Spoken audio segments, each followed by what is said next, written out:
Las dos rehenes estadounidenses liberadas por Hamás ya están en Israel, aseguran desde el ejército. Es la primera liberación tras el ataque del 7 de octubre. La cifra de rehenes capturados por el grupo islámico en Israel asciende a más de 200. El secretario general de la ONU, Antonio Guterres, llegó a Rafah, el punto fronterizo entre la Franja de Gaza y Egipto, por donde se espera que ingrese la ayuda humanitaria al enclave. Pidió el paso urgente de los camiones y advirtió que son la diferencia entre la vida y la muerte para muchas personas. Y Argentina se prepara para elegir a su próximo presidente o presidenta el domingo 22 de octubre. 3 candidatos se posicionan como los favoritos: el peronista Sergio Massa, la derechista Patricia Bullrich y el candidato de extrema derecha Javier Milei. Hola, muy bienvenidos a las noticias de France 24 en español. Gracias por acompañarnos como todos los días. Comenzamos actualizando la información sobre la guerra entre Israel y Hamás, que ha tenido entre sus principales novedades la primera liberación de rehenes por parte de Hamás. Se trata de 2 mujeres estadounidenses, Judith y Natalie Raanan, madre e hija. Según la oficina del primer ministro de Israel, Benjamin Netanyahu, más de 200 israelíes continúan cautivos y al menos 30 de ellos serían menores de edad. Un rayo de esperanza. 2 mujeres estadounidenses que habían sido secuestradas por Hamás durante su incursión sorpresa a Israel el 7 de octubre fueron entregadas a las fuerzas israelíes en la frontera de Gaza. Esta noche Judith Raanan y Natalie Raanan fueron liberadas por el grupo terrorista Hamás. Ahora se encuentran con soldados israelíes y fuerzas de seguridad dentro del territorio israelí. Las 2 fueron secuestradas por el grupo terrorista Hamás en el ataque sorpresa de los asesinos el sábado pasado. Madre e hija fueron raptadas mientras visitaban a sus familiares en un kibutz ubicado en el sur de Israel. El presidente de Estados Unidos, Joe Biden, agradeció a Egipto y a Qatar por su trabajo para la liberación y afirmó que seguirá luchando para obtener la libertad de otros de sus ciudadanos, en una señal de que las liberaciones podrían continuar. Organismos internacionales como el Comité Internacional de la Cruz Roja jugaron un papel importante para esta liberación como actor neutral. Seguimos pidiendo la liberación inmediata de todos los rehenes y estamos dispuestos a ayudarlos a ellos y a sus familias en cualquier forma que podamos. Entre los secuestros de Hamás aún hay alrededor de 200 personas, varios de ellos ciudadanos extranjeros, mientras la presión sigue creciendo sobre los líderes mundiales para conseguir la liberación de más personas.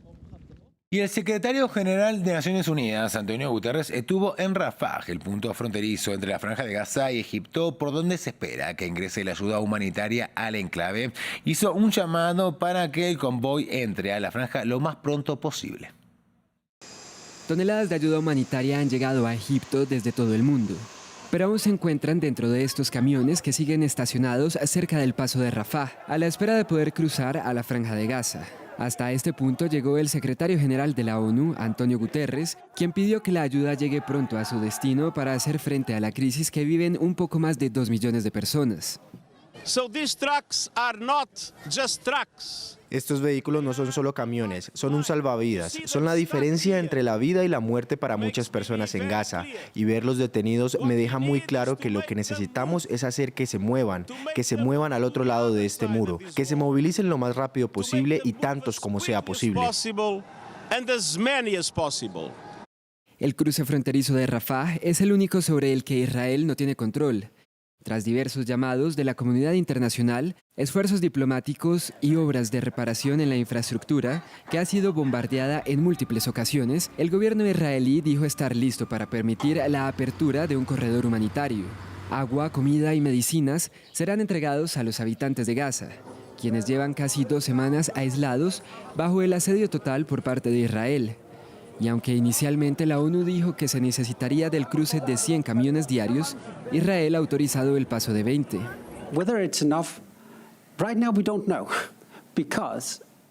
Si es suficiente, en este momento no lo sabemos porque es difícil tener claridad sobre las necesidades reales sin hacer una evaluación humanitaria adecuada. Eso sería parte de nuestro reingreso ahí. Necesitamos saber cuáles son los volúmenes y demás de lo que se necesita. Entre tanto, Egipto y Jordania han rechazado el desplazamiento de palestinos a sus territorios, advirtiendo sobre un peligro extremo para la seguridad regional. Y el viernes se celebró en Cisjordania el llamado Día de la Ira, con manifestaciones que derivaron en enfrentamientos con el ejército de Israel. Desde el comienzo de la guerra de Israel contra Hamás, al menos 80 palestinos murieron en Cisjordania. En la Plaza Al-Manara de Ramallah, otra concentración contra la ocupación israelí. Con la guerra de Gaza como telón de fondo, las tensiones latentes han vuelto a encenderse. La vida es muy dura aquí. Por ejemplo, no podemos salir debido a los puestos de control y los bloqueos de carreteras. Y estamos constantemente preocupados de que nos puedan matar en cualquier momento. En las 2 últimas semanas se han producido brotes de violencia mortífera en Cisjordania. En la aldea de Qusra, la familia Wadi perdió a 3 personas en enfrentamientos con colonos israelíes cercanos. En estas imágenes se oyen los disparos.